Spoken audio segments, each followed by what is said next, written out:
Karong dunay hulga sa Omicron variant sa COVID-19. Giauhag sa Davao City LGU ang mga Davaoenyong natapos na sa ilang primary doses nga magpaturok na og booster dose sa bakuna kontra COVID-19.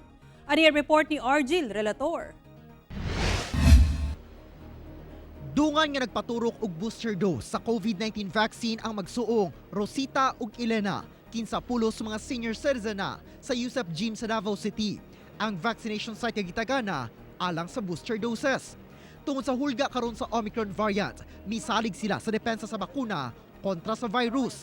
Busa, wala gayon sila nagduha-duha nga magpaturok og booster dose. Marami na kasi ngayon na Omicron, kaya para ma-prevent pa maraming mga kwan, kaya pa-inject na lang sa booster. Kung in case nga mayroon na naman, aywan ko na lang. Lisod na matakdan ta kay tiguang na ta, wala tayo hina ng resistensya. Homologous o susamang brand sa bakuna sa primary doses ang ginaturok nga booster dose tungod na pud sa availability sa bakuna. Gipasabot sa LGU Davao nga delikado ang surge sa COVID-19 cases kung daghan ang severe to critical cases ang late manginahanglan kini og healthcare facilities. Busa, importante gayud ang pagpaturok og primary ug booster doses kay sumala sa pagtuon ug galing mataptan man dili magrabihan ang pasyente ug dili na kinahanglan nga dalon pa sa ospital. Abli na alang sa tanan ang pagpaturok og booster dose basta lapas 3 ka bulan na sukad na human ang primary doses.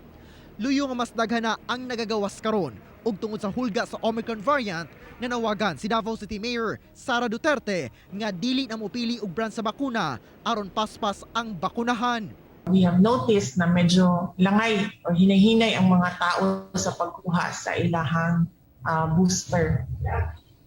So get your booster now. Ayaw na pamili og brand. It has to be today. Kauban si Mel Culminares sa kamera. Ako si Argil Relator para sa One Mindanao.